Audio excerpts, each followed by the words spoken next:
Ng Sabado, kumalat na ang balitang yumao na ang Pangulong Cory. Mag-aalas 6 na ng umaga ng opisyal na ihayag ni Senador Noynoy ang pagkamatay ng kanilang ina. Our mother peacefully passed away at 3:18 a.m. August 1, 2009 of cardiorespiratory arrest. Unang dinala ang alabi ng Pangulong Cory sa Heritage Park sa Taguig kung saan siya inimbalsamo.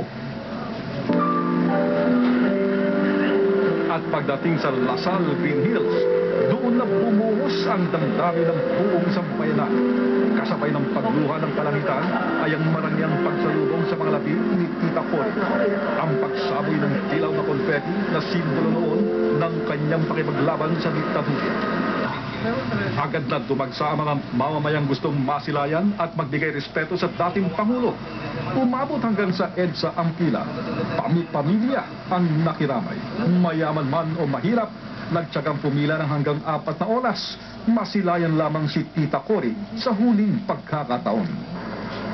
Yung mga hindi nakapunta sa Lasal, sa tapat ng bahay ni Tita Cory sa Times Street sa Quezon City, nag-alay ng bulaklak at alaala. Nagpunta rin ang mga tao sa EDSA Shrine para magdasal. Nag-alay naman ang misa sa mga simbahan sa iba't ibang bahagi ng bansa. Agad nagpadala ng liham ng pakikiramay si US President Barack Obama, US State Secretary Hillary Clinton, maging ang mga pangulo ng iba't ibang bansa. Kaya naman labis-labis ang pasasalamat ng pamilya Aquino. I feel the love. I'm so appreciative of the love. And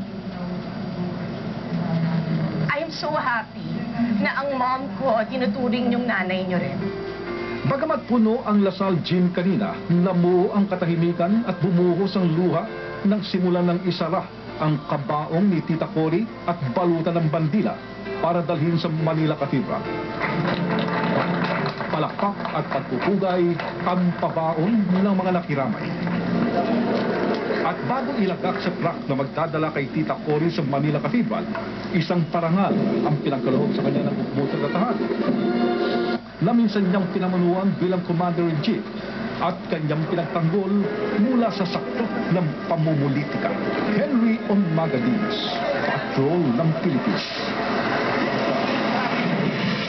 Sa pagbaba